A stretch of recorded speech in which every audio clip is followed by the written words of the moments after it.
brings us to our next question. Is it a good idea to invest, for example, your retrenchment money in a franchise? Well, Vera Valasis from the Franchise Association of South Africa, she's Executive Director, that is joining us now in the studio to unpack this issue a little bit more. Vera, good morning. Thank you very much for coming. Welcome to Today with Dan Moyane. Thank you. Morning, Dan. Now, the whole issue of a franchise, generally, just from the outside, people think it's like a silver bullet to help them and invest and make money. Just an overriding question first.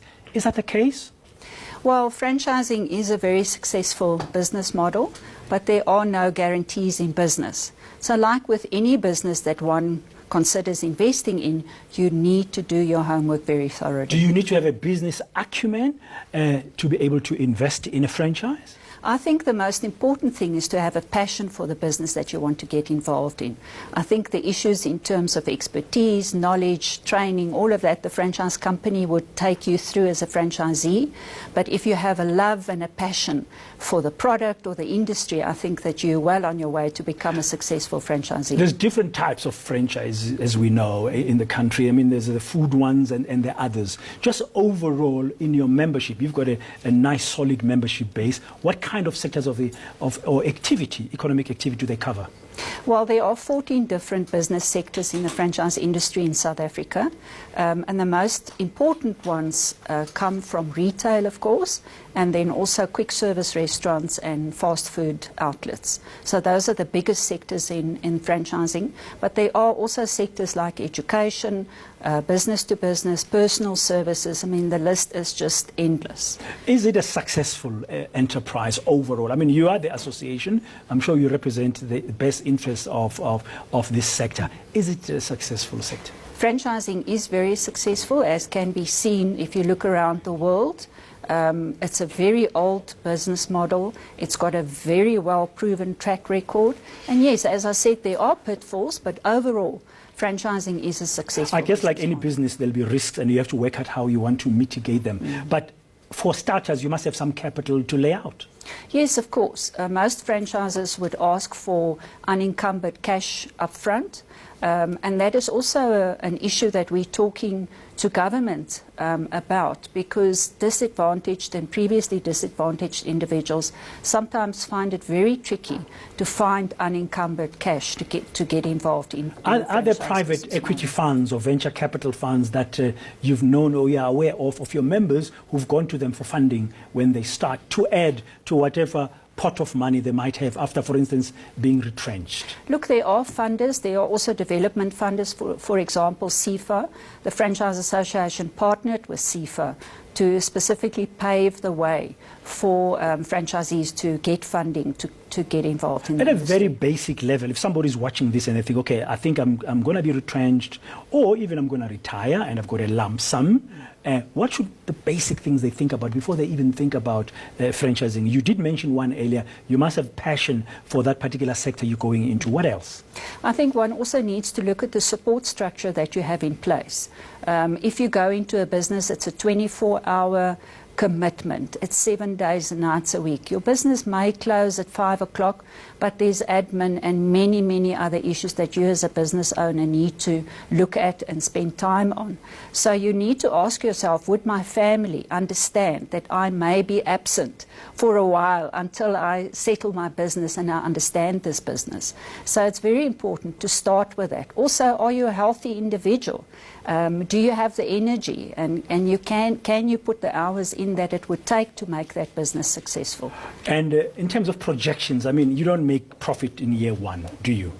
Well, some franchises, if you're very lucky, you may get your money paid back to you within 6 to 8 months, but the general payback period is about 2 years. What kind of business will give you that return in 8 months? Well, if you look at young startups that are trendy, you know, I know it's a bit of a buzzword and something that we need to be careful about. If there are new trends that are coming in, like, for example, specialty or craft burger chains, or I've noticed that there's a lot of Greek-flavoured restaurants that are springing up. Those are trends, so one needs to be careful before you go into one of the sectors that's very trendy, but there can also be a lot of money to be made. In my introduction to you, I said we've got 800 kind of franchises in South Africa. Are they all your members? No. Now, only about 160 of those franchise companies are accredited by the association, and they have signed that they would abide by the association's code of ethics, which to us is an incredibly important factor. So in South Africa, the National Consumer Commission has set down the regulations through the Consumer Protection Act for franchising, but the only organisation that monitors this and that makes sure that it is enforced is the Franchise Association. So it's not being policed by the National Consumer. So it's very important, I guess you'd say, that for franchises to become members of your association. There are benefits. Absolutely. And also for potential franchisees to, first of all, before they start looking at investing in a franchise, to make sure that their company is an accredited member of the association and that they have got an undertaking that the company would abide by the association's code of ethics. Yeah.